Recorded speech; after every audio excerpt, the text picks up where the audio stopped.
Hey guys, this is D'Angelo here with Practice Biopsy with the Practice Biopsy podcast. Today I have Noah Bradley, who I have known since I was a dental student. And we have a long history of knowing each other. And I'm going to introduce him to you today. Noah is the owner of Skylark Commercial Realty. Did I get the name right? You did, sir. Awesome. And that is a real estate company that helps dentists acquire spaces to practice in. So Noah, just tell a little bit about your company and what it is you do, and then just get into the basics of the ABCs of what a newer dentist might want to know. Where do they start from a facility real estate point of view if they're thinking Sure. about getting a space for a practice? Sure. Well, hey, first of all, thanks for having me. Happy to be here, and it's been really fun to see your career trajectory. You too. It's really awesome. Thank you. It's been fun. This is rewarding stuff we're doing here, right? Especially when it comes to startups. I mean, talk about a really gratifying thing for me to be part of young docs' journey professionally and maybe helping give them a little edge, and there's a lot coming at you in this process and early on in your career. So that's really what I love about it. But, we it's happened a bit organically for me in terms of the direction this went, but our firm represents primarily buyers and tenants in that medical dental space. My professional background was working with dentists, and I've been working with dentists in different capacities for about 20 years, but settled into this kind of real estate consulting role and really just, again, like you said, helping people prepare and but above all else protecting them from getting themselves in over their heads, right? And avoiding the you don't know what you don't know stuff that sometimes can happen to the DIYers out there, right? We work with hardworking, high IQ individuals who have a huge upside. And I think they're used to doing things on their own, right? They're used to figuring things out on their own and being self-starters. And I love that about our dental clients. But the other side of that can be, well, I've got this figured out, right? I can do this process without any help. And sometimes that's true, but there's also some risk that can come with that as well, right? If you don't know the right questions to ask, or if you haven't been through these types of transactions before. So when I'm talking to, groups of residents or, D3s, D4s, and just trying to get their minds going in terms of, startups are a viability. Obviously, you know that this is your platform, right? Yeah. You've done it yourself. Uh, you know, I find that students are so inundated with you've got to buy a practice, you've got to buy a practice, and they hear that. And so I've sort of tried to be a champion here of, well, no, startups are absolutely viable. You just Yeah, have those to, work too. it's the approach. So speaking to your audience in terms of what to prepare for, I mean, first and foremost, it's counterintuitive, but um, we're all sort of programmed, I think, if we're fiscally responsible people as we're growing up, to uh, be debt free, right? Pay off your debt, pay off your debt. We all think that's a good concept, avoid interest, things like that. However, the banks don't always see it that way, right? There's good debt and there's bad debt. And so that's something, a little nugget I can give early on to say, you know, being debt free, but having no money in the bank, not necessarily great on paper in terms of what a bank is looking for. Now, good debt, bad debt, maybe this has come up before, but, you know, mortgages, cars, not an excessive amount of cars, but having some of that stuff that can be okay. High revolving credit card debt, it can be a big problem. I've had a couple clients over the last 12 months who were denied financing because of high revolving credit Because of card their debt, credit card right? balance. Yeah, yeah. So keep your balances low. Student debt, not a problem. I don't care how big it is. I mean, I worked with an orthodontist once who had $700,000 in student debt. I mean, he financed literally from undergrad all the Mhm. way through, and still got financed, and it's doing great. This was years ago now. Um, so cash is king, as they say. Having some cash on hand doesn't mean you need $1 million in the bank. Six-figure numbers, nice, but again, most of our startup clients, you were unique, D'Angelo. Just there are some of those super entrepreneurial people who are like, I'm doing this right after I get out of school, and more power to you. But I would say our average startup, I can give you kind of a snapshot of what Yeah, let's I let's think do the that looks snapshot. like. What's the average? Our average startup's probably going to be anywhere, you know, 5 years out of school. So I'd say that, you know, that 4, 5, 6, 7 years in associate range. I think seven. I think if you get to year seven, you're probably maybe that you're not going to scratch that itch, or it's just you're going to Yeah, it's kind not of your thing. or uh, another. I might meander a little here, but a little nugget. The other thing that kills me a little bit is when you have somebody who's working to eventually buy the practice where they currently are, and then the rug gets pulled out from under them, right? Very There common. was no Very agreement. common. Hey, I've been busting my butt for this person. I was the heir apparent. It was kind of verbally there, and then guess what? You know, big old DSO comes along, writes a big check, and And oh that's my that. gosh, I just spent all this time. So that might be one reason why somebody would be further into years of maybe 10 years into associateship and decide, you know what am I going to do now? I was just with gave this person all my time, but I have all this great knowledge, right? Yeah. That doc probably knew how to run a practice, quote unquote. They've been working there for a good 10 years. So they have more confidence than somebody who has maybe only been an associateship for 3 years. Okay. I make this point all the time when I'm talking to young dentists.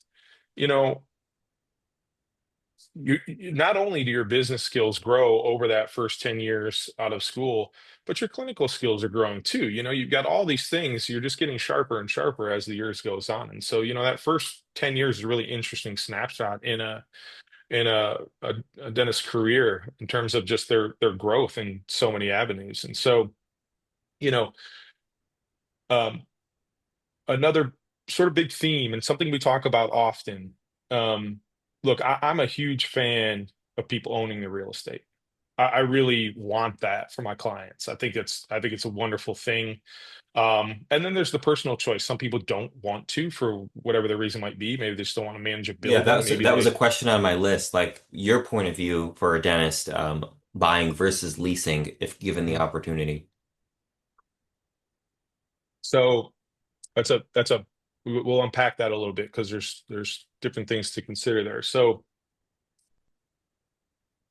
I'm going to say certainly.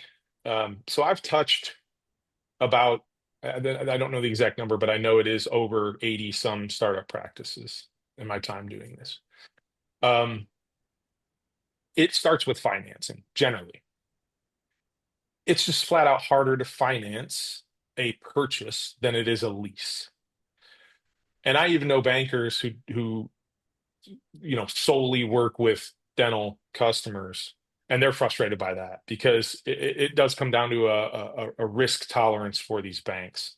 And I can't really get a good answer as to why. Yeah. But I will tell you, filling out a 2-page application, and assuming you don't have those things we talked about, a lot of revolving debt, but a majority of the docs we represent do get financed. And they're going to get, with very little questions asked, just a review of your current financials, about $750,000 or more from that bank. And right now we're sitting maybe somewhere around, we're getting back into the fives in some cases, and from a rate standpoint. Um, and that's a slam dunk, like from a financing standpoint. Right now, you turn to, oh, I want to buy a building. Okay, there's just going to be more financial limitation to that. So, uh, you know, what just changed is, and again, I don't want to try to pretend play banker here, but the SBA rules just changed without getting too detailed. That's the Small Business Administration backed loans. Prior to June of this year, a startup could get 100% financing. Hmm. for an SBA loan. SBA loans just give you, in my opinion, more flexibility, right? Yeah. There's higher fees associated with them, higher interest rates, but also higher loan amounts and a little more flexibility. That changed with the new administration. You now are having to put a cash injection into that. Well, a lot of young docs might not have that. So most of those, even with the 100% financing, most of those did have some sort of maybe spousal support financially, Yeah. right? They were including spousal income. Um, so I don't have an issue with it. Again, I am pro our clients owning real estate. Um, but if you're in a metro, the price per square foot is generally higher in desirable areas, which just again makes that margin a little smaller for you. On the other hand, so if I have somebody who is maybe a little brokenhearted about the fact that maybe they can't qualify or just not going to work out for them this time around, it is not a reason to just decide to scrap your business plan. I say leasing is not losing. It's okay. You're Yes. still doing the most important thing, which is starting your business. Yeah. Because you And might oh, wait for an but opportunity to buy and it stretches it out 3 more years. I would love to come back to that. Um, so because I've got some real world stories to share on that. Um, so when you have when if you have to lease, the good news is, let's say you're releasing for again that critical first 10 years of being in practice or on your own. The good news is at the end of that, you've now grown a practice. You have something, tangible that you built to show the bank. And now the loan amounts increase sometimes maybe fourfold, whatever that is. I Yeah. had a client once who was, we were helping relocate. He'd been in practice for just about 8 years, helping him relocate. He was going to build his own building. At that point, I mean, the bank basically willing to write him a check for $4.5 million, Hmm. right? And he had a Because it's a good proven track he had a record at good that point. practice, not a top 1% practice, just good, healthy family practice, So patience, I think we all struggle with patience in wherever we're at in this here day and age. But patience pays off. So I often tell my startup clients too, look, I know it's hard to do, but break down your career in 10-year blocks, right? Your first 10 years, becoming a better clinician, learning how to be a business person, and you really come out a completely different human being on the other side of that. And then your middle 10 years, that's your money making years, right? You're proficient in most that you're doing. The bank's gonna roll over for you. You have great opportunities maybe to invest outside of what you're doing, buy other property, open another location, all of these cool things. And then that last 10 years, well, it's your exit strategy. Am I gonna find somebody to eventually hand this off to? Am I gonna pump this thing up and try to sell it to a DSO? I mean, that's sort of, but again, I say that so that people have, I think perspective is everything. Setting proper expectations is so important in this process. And I've gotten better and better at that over my Hmm. my time doing this, right? Meaning without those expectations and without the right perspective, you're setting people up for disappointment sometimes, right? Um, you mentioned this is one um, that has been a more common conversation for me when you mentioned the what I would call sidelining yourself Yeah. Let's talk about to that. to wait for the perfect practice purchase opportunity to come. Um, I'll tell a story anonymously here about a husband and wife couple who I would see at dental society, local dental society events and friendly conversations. 'Cause I love hearing how you doing, what's going on in your world, and we had a common friend actually, and um, oh, looking for a practice, cool. And then I'd see him the next year at some function. Hey, did you find the practice yet? No, I haven't found it yet. And this literally repeated itself for 3 years. I would see them, at these local society meetings. Yeah. So they finally found something. Um, not far from. where you live, D'Angelo, Mhm. and from like from a startup perspective, it is a location or a building that I would never show a client because it's just a bad building. The bad building, third floor, not great, not visible. So they settled for a practice on the third floor of a very average medical building that was like half empty. Mhm. And, I've heard from some mutual contacts that, they're just kind of sputtering along a little bit. Yep. And I can't help but think, man, if they would have rolled back the clock and so they are my inspiration for now the way I talk to my clients. So I get calls all the time where people say, "Hey, no, I heard you can help me with a startup and blah, blah. But I'm looking for a practice too." And I'm the first one to say, "Well, go do that. Yeah. You have to scratch that itch." It's very hard mentally to do both. You're sitting on a fence, right? And you got to commit. So I say, get that out of your system. And if you find a practice, which I hope you do, wonderful. But do yourself a favor. Set a timeline, set a time limit. I don't care if it's 6 months, 12 months, 18 months, whatever it is, but don't allow yourself to go through all this frustration and heartache and then look back and go, no, I could have done this myself. And I would have went way beyond this kind of crappy practice that I settled on. I see it happen. And it's unfortunate. Um, and I think a lot of that is just again the fear, lack of education that startups are viable and Mm. that they work.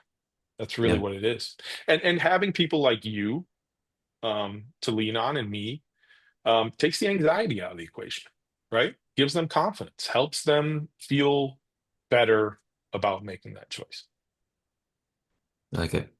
Um, what do you think is the difference between a good broker and a bad one? For like a new dentist, he's out. I can't Yeah. refer him to you because we're on the other side of the country. Mhm. But they want a broker. They're shopping around. They're meeting different You brokers. mean like the brother-in-law or the friend or the residential Yeah, agent? That's yeah. yeah, yeah, So yeah. Well, what's no, like the I mean, value that a good one's so going to bring? What are some red flags of like maybe, hey, maybe you yeah. want to look for a I different professional to work with? I think the short, easy answer first is you need a specialist. Hmm. Just like for the same reason you're going to a specialty lender to help because they've underwritten thousands of the same kind of loan. For the same exact reason, you would hire I'm guessing the same person who's going to hire their residential agent to help them with this type of search and transaction would never hire a contractor who only builds homes, Hmm.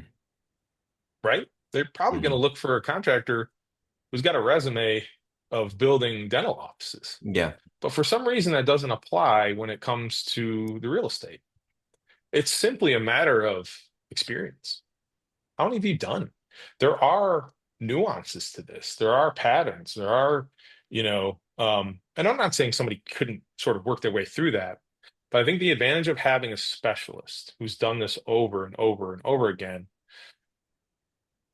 has foresight.